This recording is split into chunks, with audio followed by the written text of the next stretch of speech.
I broke my rocker.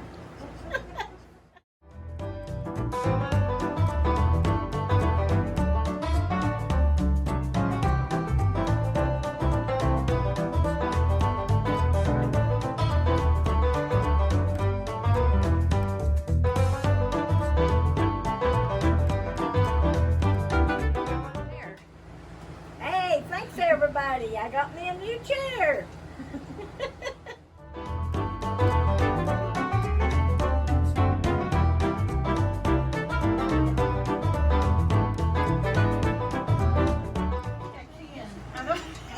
You can.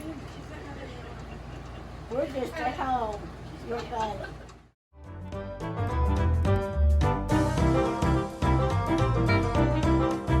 Well, I was in a 4-H competition in 4th grade, and your mother, Debbie, was babysitting us, and so she had to help me make the cornbread. And I won 3rd place. I got a ribbon in the competition, and there were 3 of us in the competition. It was an award-winning cornbread that I made.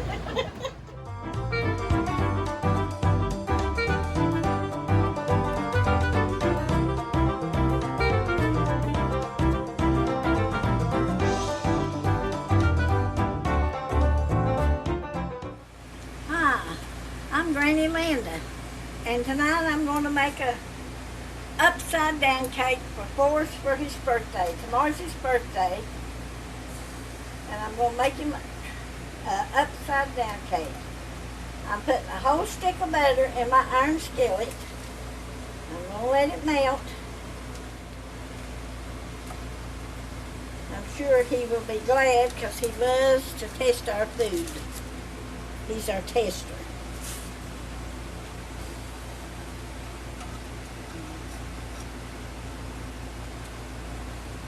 I'm going to put a cup of light brown powdered brown sugar that I measured out in my cup.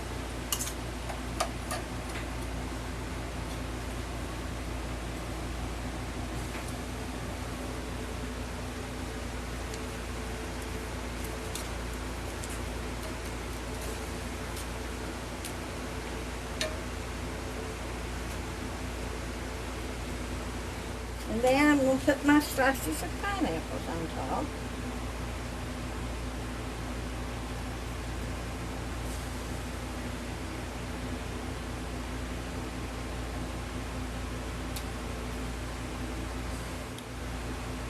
Always buy the one in heavy syrup.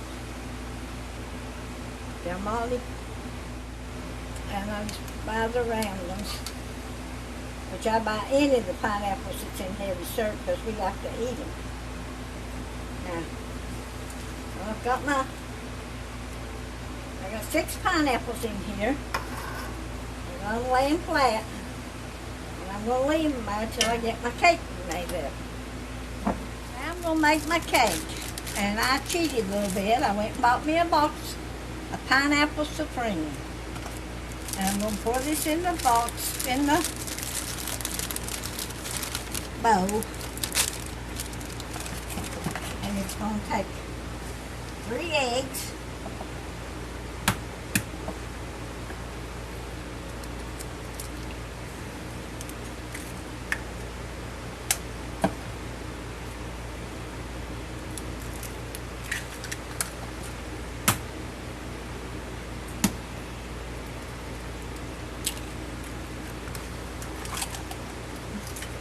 and a 1/3 of oil,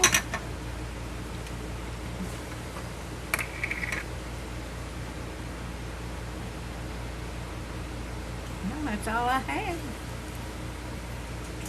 That's all I needed. And it calls for a cup of water. Well, I add my pineapple juice.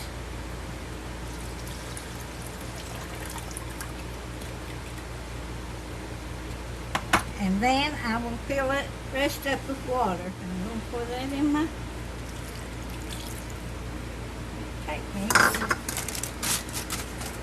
And then I'm going to beat it. I'm going to pour my cake into my iron skillet.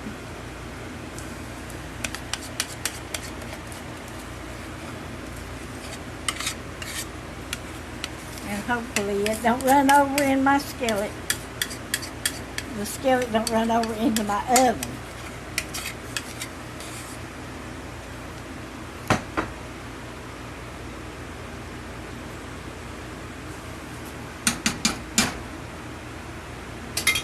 I'm going to put this, I'm going to put my pan in my oven so if it runs over, the pan can catch it. My hands are so bad I don't even get it in the oven.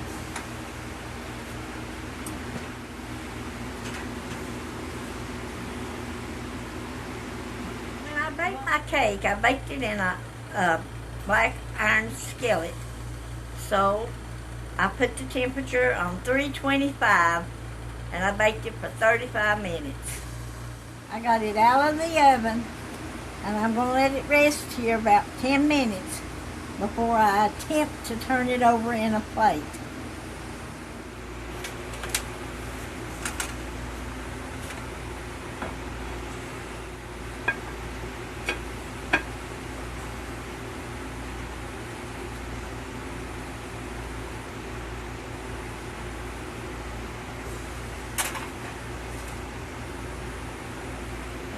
There's my upside down cake.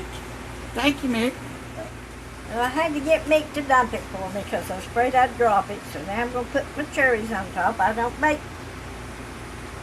the cherries in it when I bake my cake.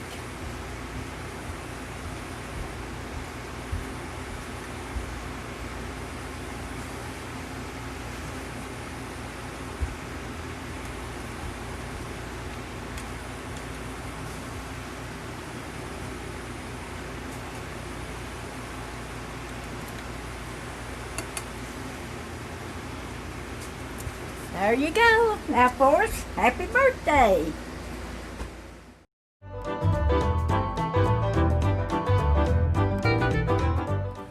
I make Forrest a birthday cake, but we don't use the birthday candles on the cake because we have oxygen in our house and we don't want to take a chance of causing problems with the oxygen tank or something blowing up. So we don't use candles, but we wished him a happy birthday anyway.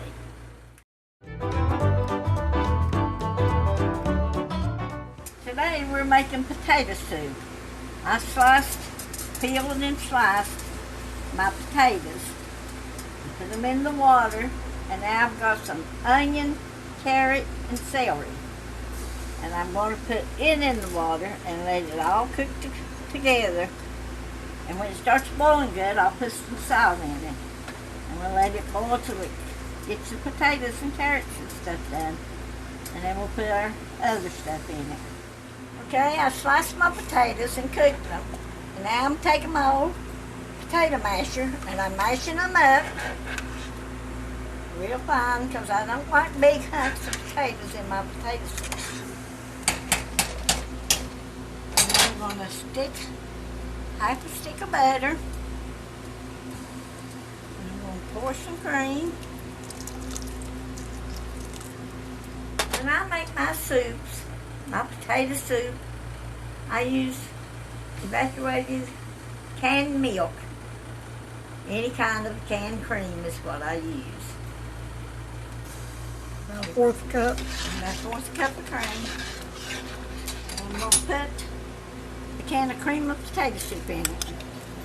So after that cooks for a little while together, I'll make me a little bit of cornstarch thickening and thick it up. Then we'll be ready to eat. A tablespoon of cornstarch in it. You don't want it too thick, it's going to eat over cornbread.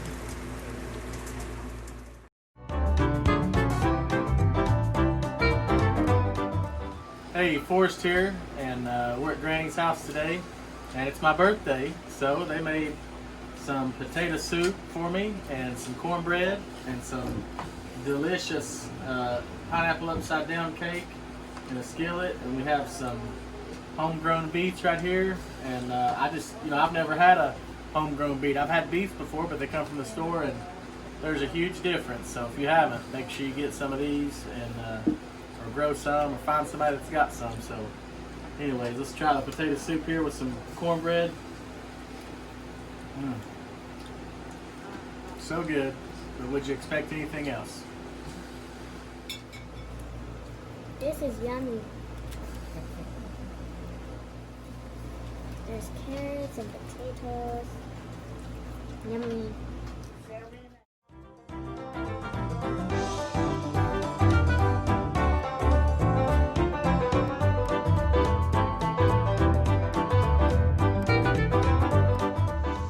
Now, obviously, food is wonderful, and I love to eat. That's one of my favorite things to do. My favorite thing about Granny Women is Granny Linda, Cindy, Dixie, and all the families that are involved, and spending time with them, storytelling, and you know, that's just it. Food brings us together, and food allows families to come together and fellowship and just tell stories and love on one another, and that's my favorite part about Granny Women.